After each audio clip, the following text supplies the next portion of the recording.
হেই আসসালামু আলাইকুম, কি অবস্থা সবার? Welcome back. আমার ডেইলি আমি একটা জুস খাই, সেই জুসটার রেসিপি শর্টকাটভাবে দিব, এই জন্য আজকে নিয়ে আসছি। সো এখানে আমি অলরেডি আমার কাটাকাটি করে ফেলছি। এখানে ছিল pineapple, beetroot, tomato, orange, cucumber, lemon, আর হচ্ছে persimmon, then apple, then cucumber, then can আর পাইনাপল। সো এগুলো আমি সব কেটে নিচ্ছি। আর হচ্ছে আহ, এগুলো সব কিছু এখন জাস্ট ব্লেন্ডার করব। আর এটার মধ্যে হালকা একটু পানি দিছি, জাস্ট একটু, কারণ না হলে ব্ল্যান্ড হবে না। কিন্তু no sugar, nothing else, just হচ্ছে পিঙ্ক সল্ট দিছি, হালকা একটু পিঙ্ক সল্ট, জাস্ট টেস্ট আর একটু ভালো লাগে। সো এভাবে করে আমি এটাকে স্মুদি করে নিছি।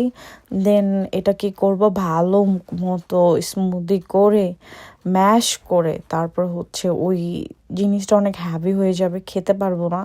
এই জন্য আমি কি করছি, যে একটা ছাঁকনি দিয়ে জুসটাকে ভালো করে সুন্দর করে চেখে নিছি, একটু একটু একটু করে ছেঁকে নিয়েছি। তারপর আমার কাছে আইস কিউব ছিল ছোট ছোট, সেই আইস কিউবগুলো দিয়ে ভালো করে এটাকে আপনারা পরিবেশন করতে পারবেন আর সুন্দর করে নিজের জন্য বানিয়ে খেতে পারবেন। আর একটা বিষয় বলি, এই গ্লাসটা আমি শুধুমাত্র অনলি আমার এই ডেইলি জুসটার জন্য নিয়ে আসছি, কারণ ignore my kitchen, ignore my everything, because এক হাত দিয়ে ভিডিও করা আর এটা করা পসিবল না।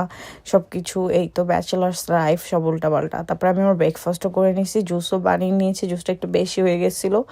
তারপরে আমি আস্তে আস্তে সারাদিনই জুসটা খাই আর পেটটা অনেক ভর্তি থাকে।